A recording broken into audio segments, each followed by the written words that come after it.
दोस्तों जय हिंद। मैं हूं रवि शुक्ला और आप मेरे साथ देख रहे हैं the new Bharat. The new Bharat की तरफ से हम उम्मीद करते हैं आप जहां भी हैं स्वस्थ हैं, मस्त हैं और व्यस्त हैं। शनिवार की शाम एक बार फिर घड़ी ने बजाए 8 और हम लेकर के आए हैं एक शनिवार छोड़कर टीएनबी किताब शनिवार की प्रोफेसर जितेंद्र श्रीवास्तव जी के साथ। आइए आज फिर दो चयनित किताबों पर आदरणीय प्रोफेसर जितेंद्र श्रीवास्तव जी हमारे साथ जुड़ रहे हैं और हमारे साथ बात करेंगे चुनिंदा किताबों पर। सर स्वागत है आपका। बहुत बहुत धन्यवाद रवि जी। बहुत बहुत और धन्यवाद। सर के स्वागत के साथ ही हम स्वागत करते हैं हम तमाम उन दर्शकों का जो हमें अभी देखेंगे, जो हमें बाद में देखेंगे। उन तमाम दर्शकों के साथ में अनुरोध भी करते हैं कि आप ऐसे साहित्यिक चर्चात्मक कार्यक्रमों को अधिक से अधिक लोगों तक पहुंचाने की जिम्मेदारी अपनी उंगली को दें और उसे आगे साझा करें। आइए आज की जो दो किताबें आदरणीय सर ने तय की है उनसे आपको रूबरू करवाते हैं। आज की हमारी दो किताबों में पहली है ऋचाएं नीलकंठी, मोहन निराश की प्रतिनिधि कविताओं का ये संग्रह और जिसका संपादन किया है उपेंद्र नाथ रैना जी ने। मोहन निराश जी जो कि मूल रूप से श्रीनगर कश्मीर से आते हैं, कवि हैं, नाटककार, कवि थे, नाटककार, अनुवादक होने के साथ साथ कश्मीर के श्रीनगर रेडियो में गायक थे। कश्मीर से हिंदी में और हिंदी, अंग्रेजी व संस्कृत से कश्मीरी में इन्होंने असंख्य अनुवाद किए हुए हैं। इनकी कविताएं जो आपको जीवन के करीब ले जाती हैं, भिन्न प्रकार की विविधताओं से, भिन्न प्रकार के विषयों से आपको जोड़ती हैं। आज इस पर आदरणीय सर हमारा मार्गदर्शन करेंगे, एक समीक्षात्मक चर्चा होगी और उस समीक्षात्मक चर्चा में हम ये समझेंगे जिनकी ये बस्ती बस्ती घरों के जंगल, अपने रहने को घर में जंगल, इस पत्थर के नभ के नीचे उठते क्यों बाहों के जंगल। ये मोहन निराश जी की कविता की पंक्तियां हैं और आप इस तरह की कविता संग्रह से आदरणीय सर के, जितेंद्र जी के द्वारा और कई कविताएं और उनका विश्लेषण सुनेंगे। साथ में जो आज सर ने दूसरी किताब का चयन किया है उस किताब का नाम है अंतरंग सतरंग, अजय जुगरान जी की है। अजय जुगरान जी की जो ये पुस्तक है यह कोरोना काल में लिखी गई है। कोरोना के विषय के साथ साथ में अन्य अन्य तमाम विषयों को भी इसमें समाहित किया गया है। मूल रूप से आप देहरादून के रहने वाले हैं, वर्तमान में आप दिल्ली में रहते हैं। साथ ही साथ इन कविता संग्रह के भीतर, इस कविता संग्रह के भीतर आपको भिन्न प्रकार के विषय दिखाई देंगे। आप राष्ट्रीय संग्रहालय संस्थान के तत्वाधान में बन रहे भारत के स्वाधीनता संघर्ष और जम्मू कश्मीर और लद्दाख संप्रदायों के समर्पित विषय निर्माण विषय में भी विशेष रूप से कार्य कर रहे हैं, जिसमें विश्लेषण, समीक्षक और अनुवादक की भूमिका आपके पास है। आप गैर सरकारी संगठन, जो एनजीओ जिसे हम कहते हैं, हिम जागृति के अध्यक्ष भी हैं। भिन्न प्रकार की सामाजिक और साहित्यिक छवि के साथ में आपकी अंतरंग सतरंग आज इस पटल पर प्रस्तुत होने जा रही है। तो आइए बिना किसी अन्य भूमिका और देरी के जुड़ते हैं सीधे आदरणीय प्रोफेसर जितेंद्र श्रीवास्तव जी के साथ। सर, दोनों पुस्तकों के साथ स्वागत है आपका। बहुत बहुत धन्यवाद रवि जी। और आपने बहुत सुंदर परिचय दोनों रचनाकारों का भी दिया है और दोनों पुस्तकों का भी दिया है। और जैसा कि आपने बताया भी कि ऋचाएं नीलकंठी मोहन निराश की कविताओं का प्रतिनिधि संचयन है। मोहन निराश को गुजरे भी 23 वर्ष हो गए। सन 2000 में उनका निधन हो गया था। लेकिन उसके पहले कश्मीर में रहते हुए और कश्मीर से बाहर रहते हुए उन्होंने कविताएं लिखी, अनुवाद किया और बहुत सारे सांस्कृतिक कार्यक्रम, कह सकते हैं कि सांस्कृतिक कार्यक्रमों में हिस्सेदारी की। और उनकी कविताएं ये बताती हैं कि उनका जो पूरा मन है, वो जो उनका पूरा विवेक था, चित्त जिसे हम जी। कहते हैं, वो संस्कृति विवेक था। और उनकी कविताओं में जैसे एक सामान्य होता ही है कि प्रेम है, अनुराग है, प्रकृति है, निर्वासन भी है। जो तमाम हम्म। कश्मीरी, जिसे लोग हम कहते हैं कि कश्मीरी पंडित लोगों को जो कश्मीर छोड़ना पड़ा, अपनी जगह छोड़नी पड़ी, उसका दुख, विषाद, वो उन कविताओं में है, अवसाद भी उन कविताओं में है। अपनी जगह छोड़ना कितना कठिन होता है। यह उन लोगों से भी पूछिए जो लोग नौकरी के सिलसिले में बाहर चले जाते हैं। आप स्वयं इस समय प्रवास पर हैं और इस बात को जानते हैं कि कितना कठिन होता है ये। लेकिन जिन लोगों को उनकी जगह से ही जी, हटना पड़ा जी, हो, जिनको अपनी जगह छोड़नी पड़ी हो, अन्यान्य कारणों से उनकी पीड़ा को समझा जा सकता है। और ये कविताएँ मोहन निराश की कविताएँ और तमाम और कश्मीरी कवियों की कविताएँ इस विषय पर हैं। लेकिन आज हम लोग बात करेंगे ऋचाएँ नीलकंठी। नाम भी जी, बहुत सुंदर दिया है। इस किताब का संपादन किया है उपेंद्र नाथ रैना ने, जो स्वयं बहुत अच्छे कवि हैं, संस्कृति कर्मी हैं, मीडिया कर्मी हैं। लेकिन इससे अधिक उनका परिचय यह है इस किताब के संदर्भ में कि वे मोहन निराश के पुत्र भी हैं। और ओह! वो उनके पुत्र हैं और ज़ाहिर है कि कुछ उनकी ऐसी कविताएँ जो प्रकाशित नहीं हो पाई थीं उनके निधन के समय, अ, हुँ, उन कविताओं के साथ उनके जो पूर्व प्रकाशित 5 एक संग्रह हैं, उन संग्रहों से कविताएँ ली हैं रैना जी ने इसमें। और मैं जब इन कविताओं को पढ़ रहा था, पहले भी मैंने मोहन निराश की कुछ कविताएँ पढ़ी हैं पूर्व में भी, और मैं देख रहा था कि इसकी 2-3 लोगों की इसमें सम्मतियाँ भी हैं। राजीव कुमार शुक्ल जो स्वयं एक अच्छे कवि हैं और मीडिया कर्मी रहे हैं, उन्होंने बहुत हुँ, अच्छा लिखा है इन कविताओं के बारे में। इसके साथ ही अ, जो लीलाधर मंडलोई हिंदी के एक महत्वपूर्ण कवि हैं, मीडिया कर्मी भी हैं, वो प्रसार भारती में जी, रहे हैं बड़े पदों पर। उनकी भी एक छोटी-सी भूमिका है और बहुत आत्मीय है वो। और स्वयं उपेंद्र नाथ रैणा की भी भूमिका है। इसमें जब मैं देख रहा था और जिसे रेखांकित भी किया गया है कि इसमें जो बहुत ख़ास बात है इन कविताओं में, एक तो इनकी भाषा बहुत अच्छी है। भाषा इस अर्थ में मैं अच्छी कह रहा हूँ कि आप इनको पढ़ते हुए ऐसा नहीं महसूस करते हैं कि कवि आपको कहीं उलझाने की कोशिश कर रहा है। इनको पढ़ते हुए आपको लगता है कि जिस विषय को कवि उठा रहा है, उसे उसकी इच्छा है कि सहजता के साथ आप तक पहुँचा ले, आप तक ले जाना चाहता है वो कवि। जैसे इस संग्रह की पहली ही जो कविता है, एक बात और मैं कहूँ कविता पर बात करने से पहले कि ये कविताएँ शीर्षकहीन कविताएँ, इनके शीर्षक नहीं हैं। और अगर कुल मानेंगे तो 3 शीर्षकों में ये सारी कविताएँ हैं, जो 3 खंड बनाए हैं रैना जी ने इसके। आदमी ने जो पहली कविता लिखी आग थी। और इसके बाद इसमें एक तरह से नहीं बल्कि 51 कविताएँ हैं इसमें। जो दूसरा खंड इसका बनाया है अग्निगंध बनाया है और उसमें करीब 10 कविताएँ हैं। और एक जो है ऋचाएँ नीलकंठी शीर्षक से कविता है सूर्य 1 से सूर्य 32 तक। तो ये कह सकते हैं कि भीतर जो कविताएँ हैं, उनका कोई शीर्षक नहीं है, लेकिन ये कविताएँ कहीं न कहीं इनकी जो अंतर्लय है वो सब एक-दूसरे से जुड़ी हुई है। ये एक-दूसरे से जुड़ती हुई कविताएँ हैं। अब आस्तीनों में साँप नहीं होते, हाथ ही हुआ करते हैं, जो एक-दूसरे की रेखाएँ मिटा डालता है, हथेली पर तेजाब का समंदर उछाल देता है प्रश्न का सूरज, कि हवा में बिखर जाती है अफ़वाहों की हजार-हजार किरचें कि आदमकद की व्यवस्था किसी व्याकरण की पाबंद नहीं, अपशब्द नहीं बोलते, रोज़नामचा का हिसाब बरक दर बरक आगे को लिया जाता है। इस तरह से जब आप इनकी कविताओं में जाते हैं, तो आप देखें कि इन कविताओं की जो सबसे अच्छी बात है संवाद धर्मिता है इनमें। ये हुँ, कविताएँ हुँ, अ, संवाद करने की कोशिश करती हैं अपने पाठक के साथ, बतियाती हुई जान पड़ती हैं। लगता है कि हमसे कुछ बोलना बतियाना चाहती हैं ये कविताएँ। कोई एकालाप की तरह नहीं आती हमारे पास, किसी बौद्धिक कह सकते हैं विलाप की तरह हमारे पास नहीं आती ये कविताएँ।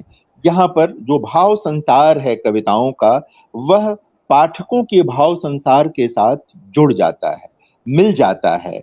और आपको कई बार ये लगने लगता है कि जैसे कुछ इस ढंग का मैं भी सोच रहा था, सोच रही थी। इस ढंग की बात कहीं-कहीं कविताओं में आपको लगेगा। कई जगहों पर आपको ऐसी चीज़ों से परिचय मिलता है जो लगता नहीं कि हम जानते थे। ऐसा हुँ, जीवन उन कविताओं में आता है, लगता है कि हमें तो इसका पता भी नहीं था। अगर हम इस कवि को नहीं पढ़ते, तो शायद यह जान ही नहीं पाते कि ये जीवन भी इसी सृष्टि में है, इसी देश में है, हमारे ही अपने समाज में है। और निर्वासन का जो मैं कह रहा था, उसका दुःख तो एक तरह से कह सकते हैं ना कि स्वानुभूत है वो। वो सुनी-सुनाई बात पर नहीं है, खुद एक जगह से जो उजड़ गया, उस उजड़ने का दुःख, उससे बेहतर कौन कह सकता है? सहानुभूति में भी बातें की जा सकती हैं और बेहतर बातें की जाती हैं। कवि के पास ये क्षमता होती है कि वह परकाया प्रवेश कर सकता है, लेकिन जिसे इसकी ज़रूरत ही नहीं है, तो ये जो निर्वासन की कविताएँ हैं, वो अवसाद की भी कविताएँ हैं, हाँ? जगह छूट जाने का दुःख और उस जगह के छूट जाने का दुःख, जिसे छोड़ने का कोई मन नहीं था। जहाँ पर बहुत मुश्किल से, मेहनत से, पसीने की कमाई से अपना छोटा-सा किसी ने घर बनाया, उस घर को टूटते, उजड़ते देखना, अपने लोगों को दर-बदर होते देखना, वो सब इन कविताओं में है। और इसके अलावा कुछ कविताएँ ऐसी हैं मोहन निराश के वहाँ, जहाँ पर स्त्रियों को लेकर बहुत अच्छी भाव संवेदना दिखाई देती है। बहुत उन्नत भाव संवेदना दिखाई देती है, जिसे आप अकुंठ भी कह सकते हैं। वो भाव संवेदना, ये मुझे अच्छी चीज़ लगी और इसे रेखांकित किया है और लोगों ने भी। दोस्त कहकर वो संबोधित करते हैं। ये एक कह सकते हैं कि अ, विशिष्ट बात है मोहन निराश की कविताओं के संदर्भ में, जिसे कहना चाहिए और सुनना चाहिए। कई जगह लगेगा होगा, कविता शुरू होगी तो लगेगा कि ये कोई सामान्य दोस्त है। कविता धीरे-धीरे जब आप कविता में प्रवेश करेंगे, तो वो पता चलता है कि ये स्त्री मित्र को संबोधित वो कविताएँ हैं। और शायद इस ढंग की कविताएँ हिंदी में अ, नहीं हैं, ना के बराबर हैं। इस ढंग से लिखी गई कविताओं की बात मैं कर रहा हूँ, विषय वस्तु की नहीं। जो शैली है कविता करने की, उस ढंग की शैली की बात मैं कर रहा हूँ। और और भी कई जगह युद्ध को लेकर के कुछ कविताएँ 1-2 कविताएँ हैं जहाँ पर इसका ज़िक्र आता है। इसी तरह से जिस के नाम पर कहना चाहिए कि संग्रह का नाम जो रखा है इन्होंने, कुल 32 कविताएँ हैं, अ, ऋचाएँ नीलकंठी।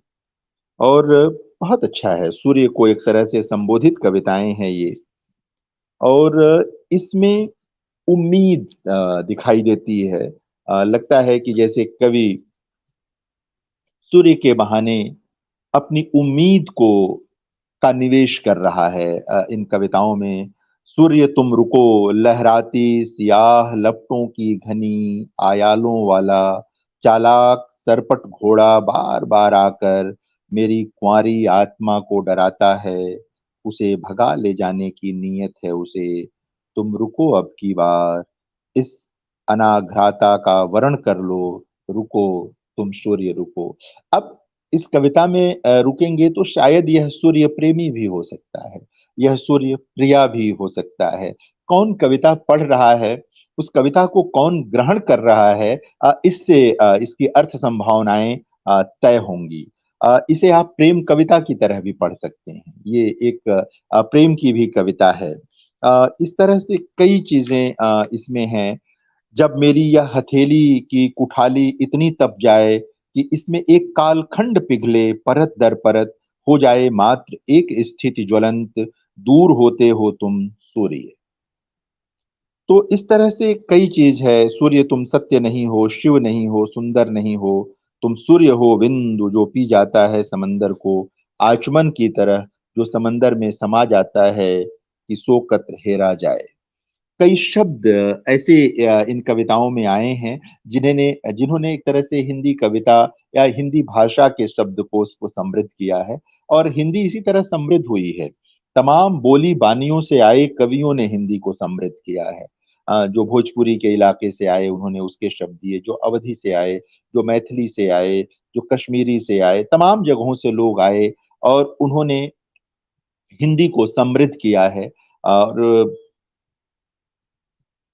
अर्थ बहुल बनाया है उसे। तो मोहन निराश की भी कविताएं यह काम करती हैं। हम लोगों का के कार्यक्रम में समय की बड़ी सीमा रहती है, तो कई बार हम लोग सिर्फ संकेत करके ही रह पाते हैं, देख पाते हैं। लेकिन मैं ये कहना चाहता हूँ इस संग्रह के बारे में कि बहुत परिश्रम से उपेंद्र रैना जी ने इस किताब को तैयार किया है, संपादित किया है और यह सिर्फ उनकी अपने पिता के प्रति श्रद्धांजलि या काव्यांजलि नहीं है, यह हिंदी के प्रति भी उनकी काव्यांजलि है और इसे हिंदी प्रेमियों को स्वीकार करना चाहिए। बड़े सुदृढ़ वाक्य मोहन निराश की कविताओं में मिलते हैं। अ, और जिन कवियों के वहां, जो लोग मुक्त छंद में लिखते हैं, उनके वहां जब सुदृढ़ वाक्य होता है तो यह बताता है कि कवि अपनी विषय वस्तु को लेकर दुविधा में नहीं है। वो जानता है कि उसे क्या कहना है, तभी वो सुदृढ़ वाक्य बनते हैं, तभी वो चीज बनती है।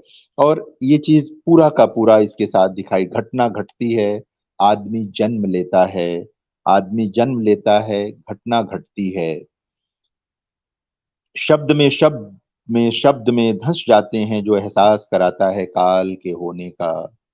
काल नहीं है अतीत वर्तमान, नहीं कल, बरस न दिन न निमिष, न सूरज न चांद, मुझ में जिसका होना है समय, मेरा होना है जिसमें समय।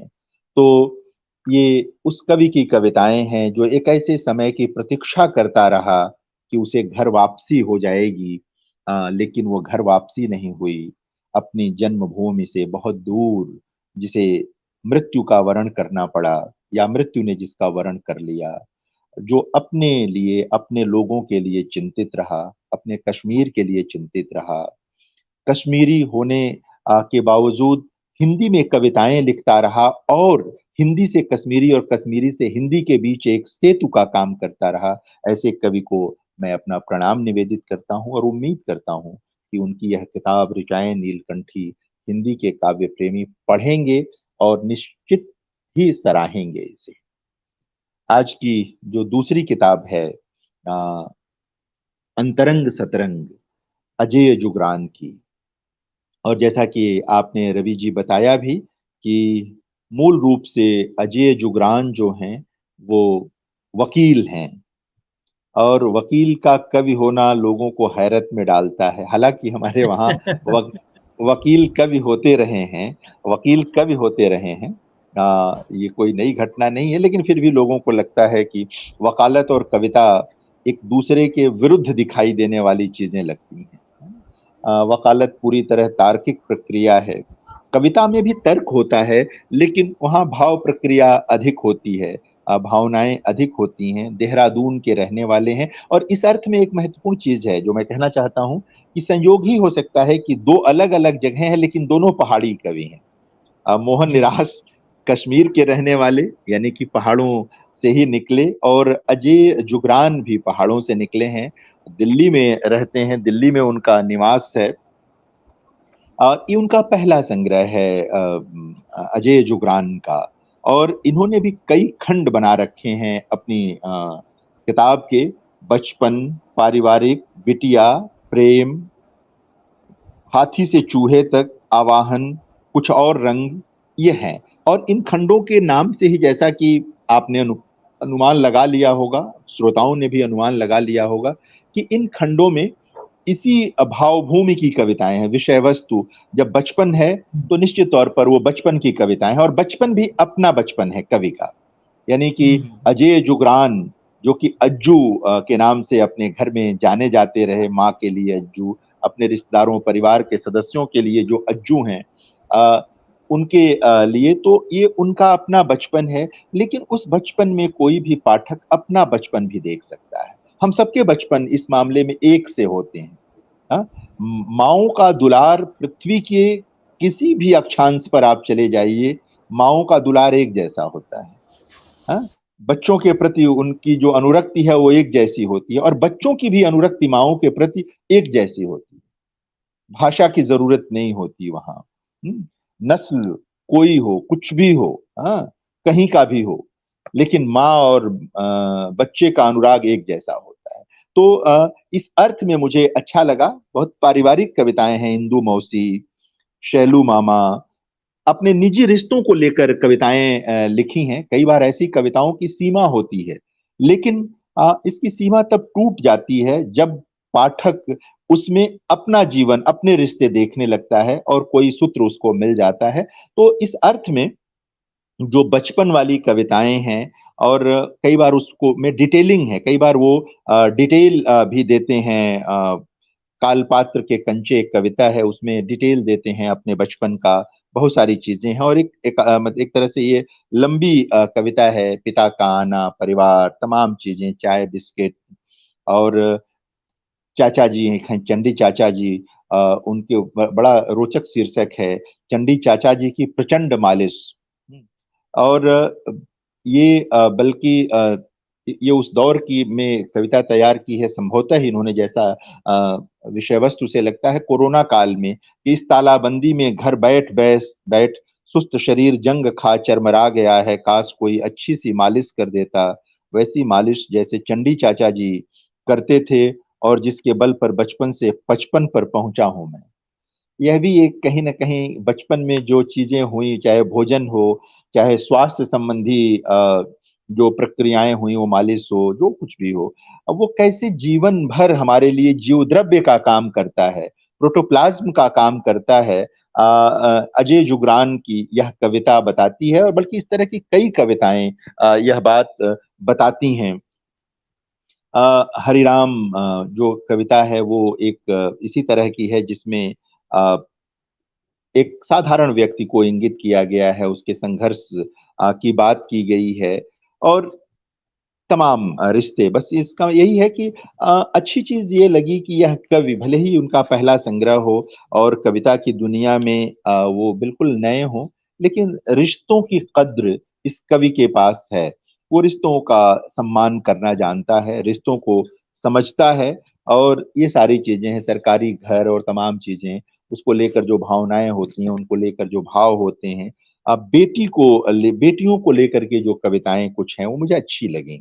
और कम होता है, लेकिन बेटियों को लेकर के कविताएँ आनी ही चाहिए। तो वो लगा, तुम रहो सदा स्वस्थ आशा मुस्कान लिए, हो तुम स्वयं से कहीं बढ़कर मेरे लिए, मेरा साकार स्वप्न मैं उपवन बना रहा तेरे लिए, न है कोई तुमसे बढ़कर मेरे लिए, बोलो तो सब तज सारे तप प्रण कर सकता हूँ तेरे लिए, देव यम स्वयं से भी लड़ सकता हूँ तेरे लिए, त्याग मैं श्वास हृदय गति भी कर सकता हूँ तेरे लिए, पिता हूँ जीवन देकर भी जी सकता हूँ तेरे लिए। तो अच्छी लगी कविताएँ जो बेटियों को लेकर, और भी कई कविताएँ हैं इसमें जो बेटियों को संबोधित हैं कविताएँ। अ, अच्छा लगा मुझे। मैंने स्वयं बेटियों पर कविताएँ लिखी हैं। एक पूरा संग्रह है बेटी केंद्रित मेरी कविताओं का। हालाँकि वो लंबी अवधि में लिखी कविताओं का संग्रह है, जिसे हिंदी के आलोचक और मेरे मित्र कमलेश वर्मा और उनकी पत्नी सुचिता वर्मा ने तैयार किया, संपादित किया मेरे तमाम संग्रहों से। तो जब भी मैं देखता हूँ बेटियों से संबंधित कविताएँ, तो मुझे अच्छा लगता है और वो इसलिए अच्छा लगता है कि ये जो पूरा स्त्री विमर्श का दौर है, अगर सचमुच बेटियों पर ध्यान केंद्रित किया जाए, तो स्त्री विमर्श का पूरा स्वरूप बदल सकता है। बहुत सारी जो मुश्किलें हैं स्त्री जीवन की, शायद उनका भी कोई रास्ता ढूँढा जा सकता है। हम अपनी बेटियों को लेकर चिंतित रहते हैं, लेकिन दूसरे की बेटियों पर बात नहीं करते। जब हम अपनी बेटी से लेकर दूसरे की बेटियों तक उसका विस्तार कर लेंगे, तो शायद बहुत सारी स्त्री जीवन की समस्याएँ हल हो जाएँगी। मुझे अच्छा लगता है, इसलिए अजय जुगरान ने भी ये जो कविताएँ लिखी हैं, वो मुझे इस अर्थ में बहुत महत्वपूर्ण लगी। अपनी जगहों को ले देहरादूनी मोहब्बत एक कविता है इनके संग्रह में। वो है और अपने ढंग से उसको लिया इन्होंने। जाहिर है कि हर कवि के वहाँ कुछ न कुछ प्रेम की बिल्कुल। संवेदनाएं होती हैं, प्रेम बना बचा रहता है। तो वो सब अजय जुगरान की कविताओं में है। और अच्छा है, भाव हैं, एक उम्मीद है, मैं फिर लिखना चाहता हूँ। और अ, इनकी कविताओं को देखकर पिछले दिनों कुछ-कुछ इनके मैंने वो भी देखे, कुछ ऑडियो और वीडियोज़ भी देखे, पॉडकास्ट जिसको कहते हैं, वो भी मैंने देखा, संयोगवश मुझे मिल गए वो। तो सब मिलाकर मुझे लगा कि इस वकील के भीतर एक संवेदनशील कवि है, सर्जक है और एक अकुंठ मन है। और मैं उम्मीद करता हूँ कि जो आने वाला समय होगा उसमें अजय जुगरान की अंतरंग सतरंग से आगे की कविताएं आएंगी, जिसमें उनके अपने जीवन से बाहर जो एक विराट जीवन है, उस जीवन की धड़कन हमें सुनाई देगी। और हम उसको पढ़ेंगे और देखेंगे कि यह कवि किस तरह समष्टि से व्यष्टि से समष्टि की ओर चला गया, है ना? स्व से अन्य की ओर का विस्तार ही कवि का वास्तविक विस्तार होता है। हर कवि स्व से शुरू करता है और अन्य तक पहुंचता है, और यही उसका मार्ग होता है। तो आने वाले दिनों में अजय जुगरान स्व से अन्य तक की यात्रा और प्रखर ढंग से और मजबूती के साथ करेंगे, मैं ये उम्मीद रखता हूं। और इस संग्रह के लिए उन्हें बधाई देता हूं। और बहुत अच्छा लगा आज इन दोनों संग्रहों से गुजरकर, कविताओं से गुजरकर।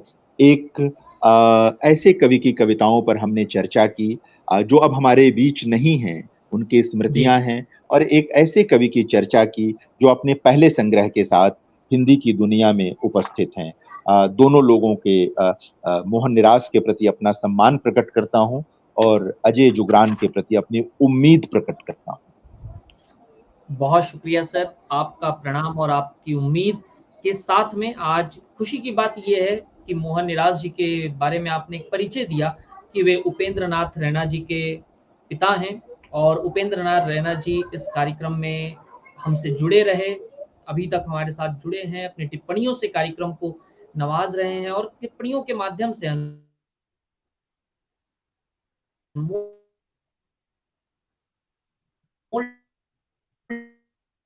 टिप्पणियों के माध्यम से कविताएं हमें हैं। यह कार्यक्रम किसी न किसी रूप में अधिक से अधिक लोगों तक पहुंच रहा है। दूसरे, अजय जी भी हमारे साथ उपस्थित रहे, उन्होंने भी कार्यक्रम को सुना, कार्यक्रम की अपनी कविताओं की टिप्पणियों को सुना।